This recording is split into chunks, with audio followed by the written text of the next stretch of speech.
Hello everyone, how are you doing? So today we are talking about Persephone, the queen of the underworld or the head of the flower power movement. Persephone. Persephone, or Kori, is a goddess of Greek mythology. She is the daughter of godfather Zeus and his sister Demeter.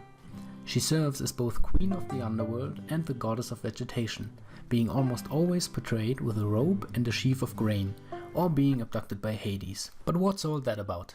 And what does death have to do with vegetation? And why does her in-game counterpart look like a mixture between a goth and a hippie? Well, let me tell you why. As the story goes, Hades, the king of the underworld, once fell in love with a young goddess of flowers and asked Zeus, her father, if he could take her with him to the underworld. And like the good father he is, Zeus agreed that yes, he could have her, but he needs to kidnap her because her mother Demeter would never agree to such a union. And so, one fateful day, while Persephone was picking flowers, the earth split open and Hades took her with him into the underworld. As a consequence, two things did happen.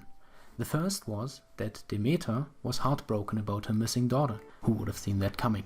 And the second was that because Demeter, who was the goddess of agriculture, neglected her duties, all the crops on earth began to die.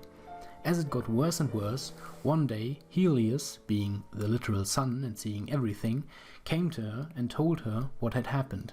So Demeter begged and cried to Zeus that he may release Persephone from Hades. After seeing that humans began to die due to the dying crops and having to listen to Demeter's pleas and cries all day, Zeus decided that it was best to let her go. However, before she was picked up, Hades himself tricked her into eating a pomegranate. Now, for all of you who are not at all familiar with the concept of eating something in the underworld, you shouldn't do it. Ever. Because it is said that whomever eats anything in the underworld will either forget what he came for or will never be able to leave the underworld ever again. But Persephone, most likely because she's of godly descent, could leave the underworld, but only for a certain amount of time. In the first versions of the story, she was only able to leave the underworld for 2/3 of the year. In later versions of the story, her time was reduced to half a year. Now I am sure at this point most of you already figured out that this story is in fact an allegory for the seasons.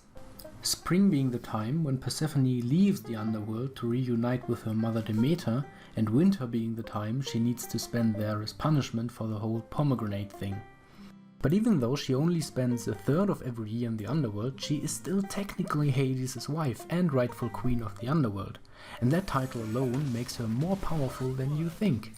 For example, were the Greeks not allowed to directly name her if they are not in any way involved in religious practices, so people just came up with new names for her.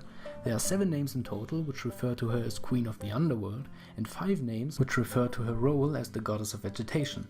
Her union with Hades led to her being as prominent as her mother Demeter herself, and often being named in conjunction with her, leading to a cult worshipping the both of them.